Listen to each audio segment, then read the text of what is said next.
আসসালামু আলাইকুম ভিউয়ার্স, শুভ সকাল। আপনারা সবাই কেমন আছেন? আমি আলহামদুলিল্লাহ ভালো আছি।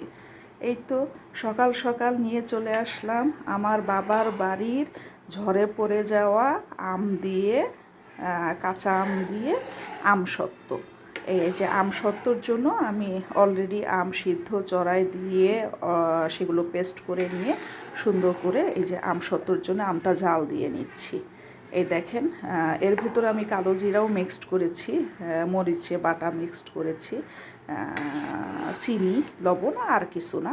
এই যে এগুলো দিয়ে আমি তৈরি করতেছি আমসত্ত্ব। তবে গতকালকে বৃষ্টি হওয়ার কারণে খুব একটা রোদ উঠেনি। রোদ উঠলেই আমি সুন্দর করে এগুলো পাতলা করে রোদে ছাদে বিছিয়ে দিব ছেনিতে করে আমসত্ত্বটা। তাহলে কয়েকদিন, এক সপ্তাহখানেক রোদ হলেই সুন্দর মতো হয়ে যাবে। এই দেখেন ভিউয়ার্স, এই যে আমার আমসত্ত্ব জাল দিয়ে মোটামুটি রেডি হয়ে গেছে। এই আমসত্ত্বটা তৈরি করছি, আলহামদুলিল্লাহ। দেখা যাক, তবে খুব একটা মানে টক মিষ্টি টাইপের আমসত্ত্ব হবে। এটা কাঁচা আমের আমসত্ত্ব। আসলে আমসত্ত্ব, কাঁচা আমের আমসত্ত্বটা টক মিষ্টি হয়, কারণ আম যেহেতু প্রচণ্ড টক। আর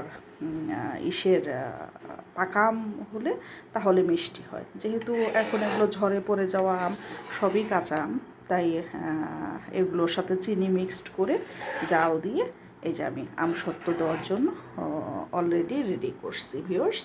এই যে দেখেন, হাজার হলেও বাবার বাড়ির আম সংরক্ষণ তো করতেই হবে কোনো না কোনোভাবে করে।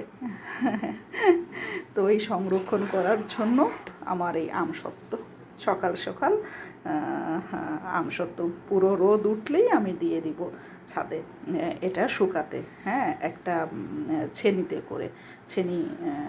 করে দিয়ে দিব শুকাতে। তো আজকে এই পর্যন্তই ভিউয়ার্স, সবাই ভালো থাকবেন।